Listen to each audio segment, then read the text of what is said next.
Today, I'm going to walk you through some really cool new powerful raw editing capabilities that we have in Lightroom Classic. They've leveled up their distraction removal technology, and it really lets you do a lot more in the raw processing without having to create a Photoshop document and go in and mangle pixels. So we'll jump on the computer and do a little bit of editing.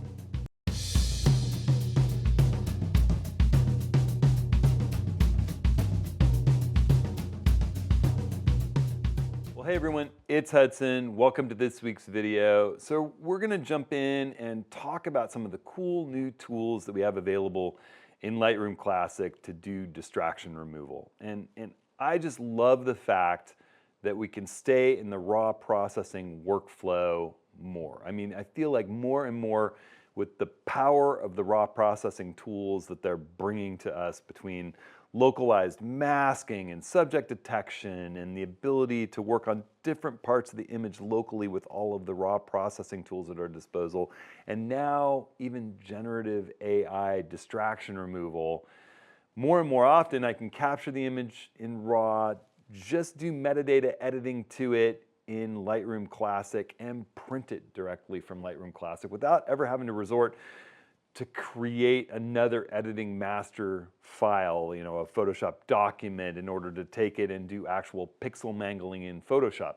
So more often than not, I'm just staying cradle to grave in my raw processor of choice, which is really, really cool. So, one of the things that has long been the stumbling block in staying completely raw has been the fact that Lightroom Classic's distraction removal tools have left a little something to be desired. And I feel like in the latest versions that they've been coming out with, that has stepped up significantly. So let's just jump into some images from our latest Oregon Coast workshop, and I'll show you what I'm talking about. All right, so I'm here in Lightroom Classic, and I've got some images from this fall's Northern Oregon Coast workshop. And I thought I'd just showcase some of the cool capabilities and expanded capabilities in Lightroom for just fixing those niggling little issues with images and how Lightroom's kind of pushed itself to a realm where I used to have to go into Photoshop to fix things. And I'll start with this image of my good friend Charlie Johnson photographing the wreck of the Peter Iredale, the shipwreck up on the Northern Oregon coast, not far from Astoria, just a little bit south of there. And this was taken with my 50mm Voigtlander wide open at 1.0 on a foggy morning, just kind of getting that kind of spooky look. And I didn't notice this little detail. And sometimes wide open and just the right light, you'll really notice a lot of vignetting with the Voigtlander. And that can work to your advantage, or as in this case, it can feel a little distracting, like the corners are just a little edgy. And I'll show you how I deal with both of those situations. So, one thing, I often go into the profile section for each lens, and you can see right now I've got nothing selected right here. I can select to remove chromatic aberration. It helps a little bit with some of the colors on the edges, particularly when you get bright oranges or greens or pinks on contrast edges. It's not so bad here, but that can happen at times with certain lenses, and removing chromatic aberration, just that little button, can really, really help, all right? Sometimes you can just enable profile corrections, and if your particular lens is cataloged, it can do a great job. In my case, Lightroom doesn't, for some reason, have the Voigtlander 51.0 knocked on, the new version. Maybe that's Voigtlander's fault, maybe that's Adobe's fault. I'm guessing it's probably Voigtlander's fault, but it doesn't do a very good job. You could come in here and say, well, let's push the distortion removal a bit, but it doesn't seem to be doing the best job. So what I sometimes do is just turn that off, and I'll run into the manual lens corrections, and you can actually do some defringing if you want. If you have color fringing that's bothering you, you can run in and say, well, let's remove a little bit of that color fringing. I don't seem to find this too darn terrible, but you could come and say, let's defringe that a bit, and that does help a little. I didn't find that to be too obnoxious. I think it's just kind of the color in the sky, but that can help. You can sort of sample and just remove some amount of fringing in your images. And you can get rid of that kind of purple stuff. You play around with these defringe controls and you'll be surprised what you can do with an image that has that kind of chromatic aberration with colors on those contrast edges. What it also has here is a vignetting control, and you can push this slider to the right to just remove vignetting, and you can actually change the midpoint of where is it working from and to, just like this. I often find that with these two sliders, I can really get the image way closer to what I was kind of looking for. And that's looking pretty good. If I wanted to add a little vignette back in, I'd probably put it around Charlie. And just in case anyone's curious how you do that, I use Lightroom's amazing masking controls. I'll show you that in 1 second. But I also want to get rid of this little distraction over here on the edge. It's just annoying. Something I missed when I was shooting. And so what I'll do is just jump up here, and in the past all we had was the heel tool, the heel brush, and I think they call it the heel brush, don't they? If I hover over it, yeah, heel, or the clone tool. And I'm gonna just tell you, Lightroom's clone tool is not what you'd expect from full-powered pixel mashing editors like Photoshop. I have found it and continue to find it something I wouldn't use. If I ever want to do any cloning where I move one thing to another position in the image, I would certainly use Photoshop for it. So I'm not even going to talk about this little clone tool, the stamp tool there. But I often use the heel brush when I'm just doing something simple like this kind of removal. I mean, it's really designed for sort of portrait retouching. Let's get rid of a pimple or something like that. And you can see it. It does a fine job here. If I turn it off, you just see that it was there. Boom. Pretty much solved the issues in this particular image. You know, I feel like that's done a pretty fair job of that. Let's jump into a little more complicated image. And this image of the Astoria Bridge, this runs between Oregon and Washington, from the city of Astoria, where we are, over into Washington on the other side, headed north. And we had this foggy evening. This is the same day we were at the shipwreck, and it didn't look like the shipwreck was going to be the best place to be for sunset. And we thought, hey, you know, let's go get that kind of hazy, that foggy look with the pylons and do long exposures at the Astoria Bridge. And we really owe our good friend Amy for suggesting that. And you know, as we look at this, I honed in on the fact that this heron was sitting here still, and I think it probably only shows up in a really big print. But I framed it up with the heron looking into the sea and kind of into the scene and kind of timed it for that. And there's a few things that bug me. These lights are a little bit bright, particularly if you look at the scene in color. I shot it in black and white in the Q3. This is a big 60 megapixel file. You know, if you guys want to see one reason I love the Q3, it's that insane enlargeability. You know, just the level of image quality out of the camera is nuts. So I could do a huge print with this if I wanted to, and there's no part of the scene that breaks down. You know, having shot this at f11, everything in the scene is going to be sharp. But there are some edges that were difficult, and as I shot it, I knew I'll just have to go in and clean these up in post a little bit. And so, you know, this is the place where I would grab my distraction removal tools, and I'm gonna go ahead and, you know, one thing, sometimes you have sensor dust. Sensor dust, again, I talked about how the heel tool has always been great for that. You can actually click this button to visualize spots, and if there were any sensor dust, you would see it glowing. These are lights on the bridge, but it would look like that little dot. Throwing this whole thing into a negative view sort of shows you, I had a pretty clean sensor shooting this scene. So you can turn that on and off. That's just a nice way that in that what should be smooth black sky like this is, if there was sensor dust on my sensor, you'd see little white specks, and you could go in and zap them with the heel brush. It's a really nice little tool. You can adjust the size of your brush with this little tool right here, and it's nice how they leave the brush hovering off to the side so you can see what you're doing. You can adjust the feather of the brush. That's if the effect is smoothly drawn in. I sometimes, when I'm doing this kind of work, sometimes you leave a feather, sometimes you don't. Right now, I really just want to straight up remove some things, and I'm not going to put a feather in. And you can size the brush also with the left and right bracket key. Whether you're on Mac or PC, the left and right bracket key are kind of universal enlarge, reduce brush. So I'm using the left bracket key there to reduce the brush size, and then I'm just going to paint over this pylon that's on the edge here. whoop, gone. I can do the same thing with this bigger one, all right?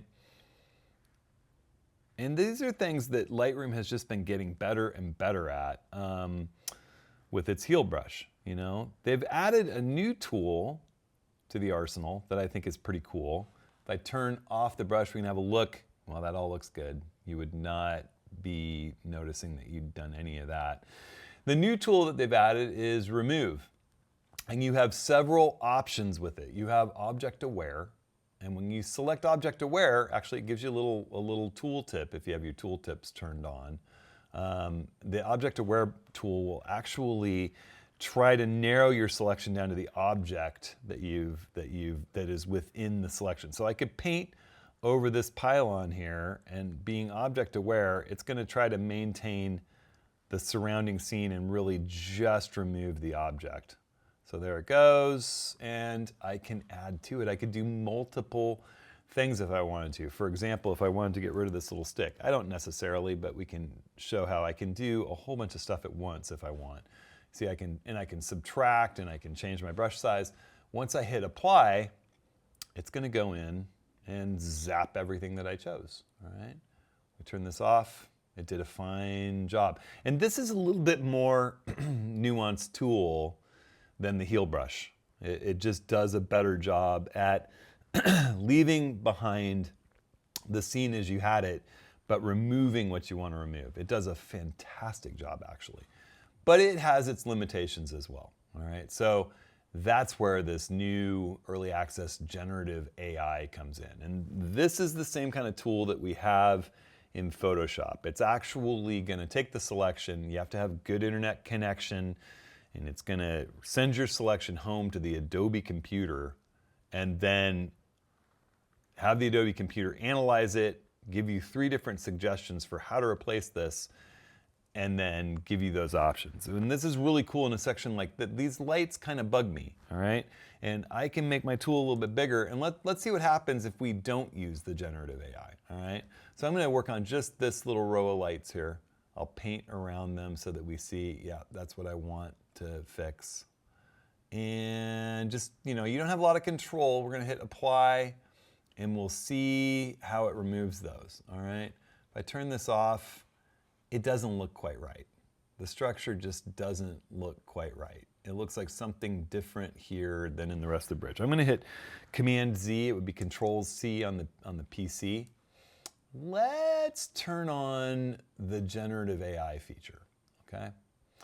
We want 100% opacity, and here's what we're gonna do. We're gonna do that same painting over those lights. Make sure that we get sort of their little flare included in there, and see what happens, all right?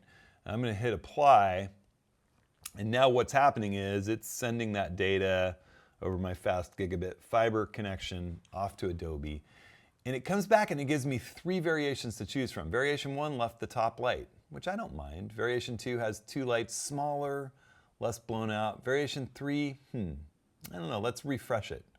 It's gonna try it again. I don't know that that was exactly what I was after, all right? Variation 1, variation 2, variation 3, still a little glow there, all right?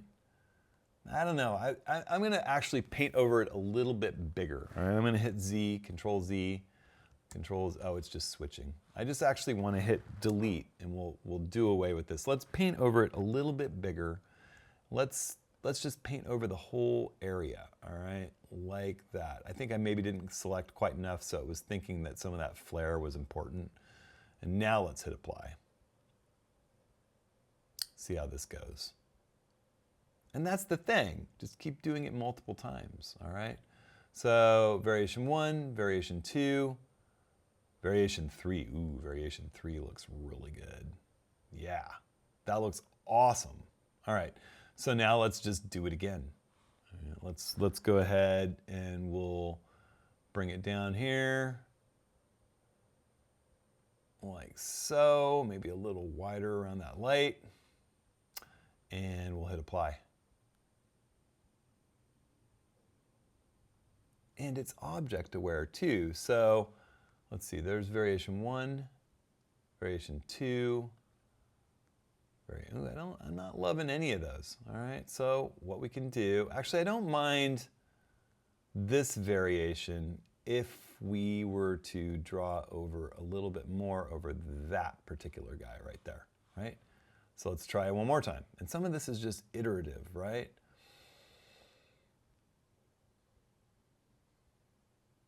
Boom. Turn it off. Wow, it would be really hard to tell that you did that, right? If we wanted to, let's go one more shot because it seems to have held just a little bit of that flare. Let's just say let's get rid of that little brightness that's right in here where the flare used to be. And let's see if it'll do it. I'm just curious. I don't know. But I have fun testing this stuff. Let's push its limits, all right? It is object aware, so all right, final one. Let's turn it off.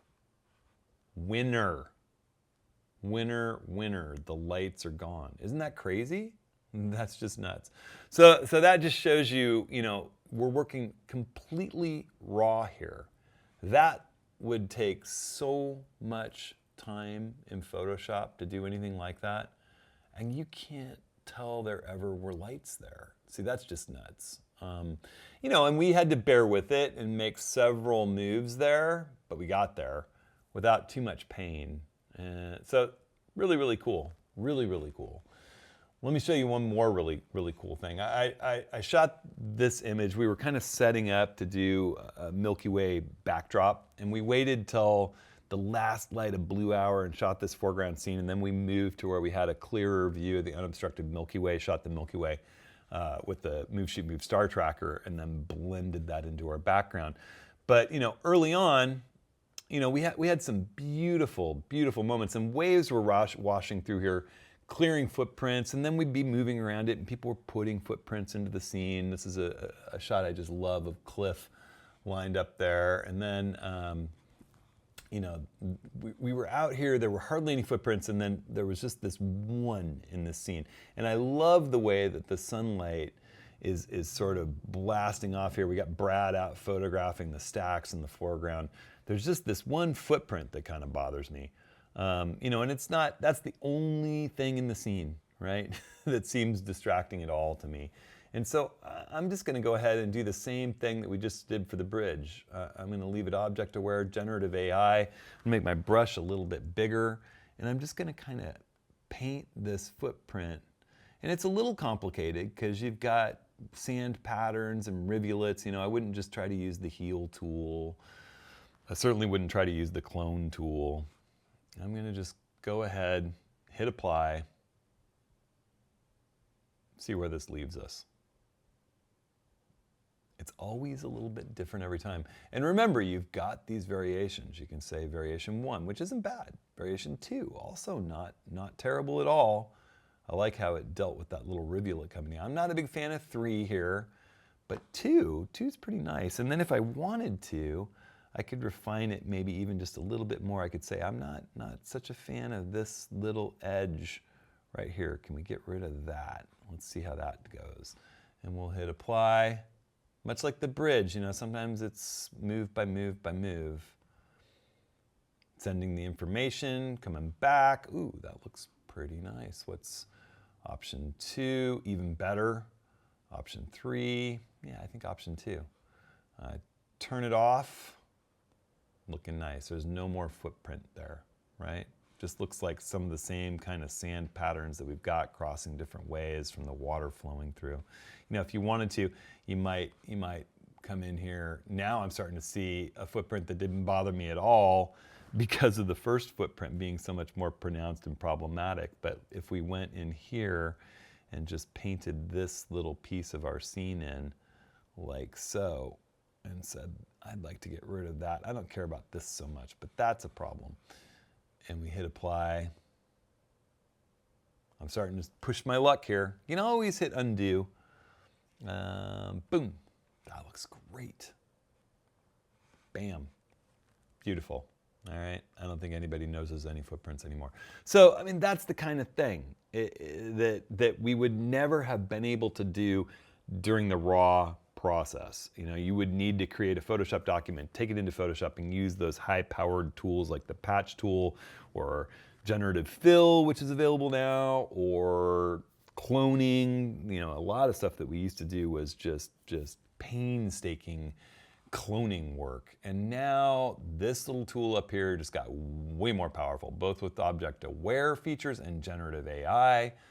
And sometimes all you need, let's say you had, I think I've already gone through here and gotten rid of a couple of dust specks. I think I cleaned my sensor as a result.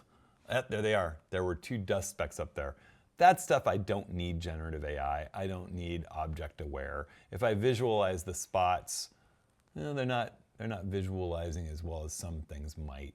But at either rate, I would come up here, I would make my feather large, I'd make the size of my brush smaller, I can use my my left and right bracket keys to increase and decrease the brush size. I'd make sure that the entire speck is in the center, and I'd hit both of them.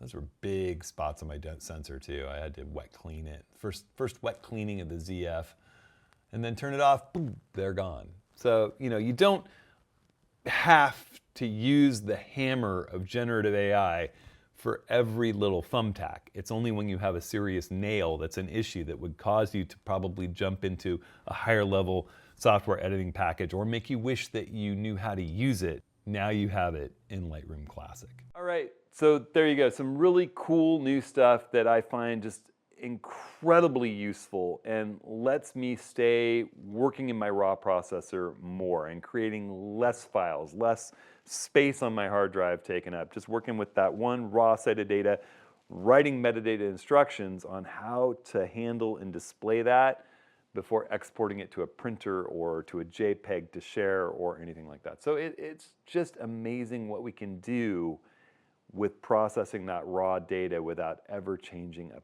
pixel.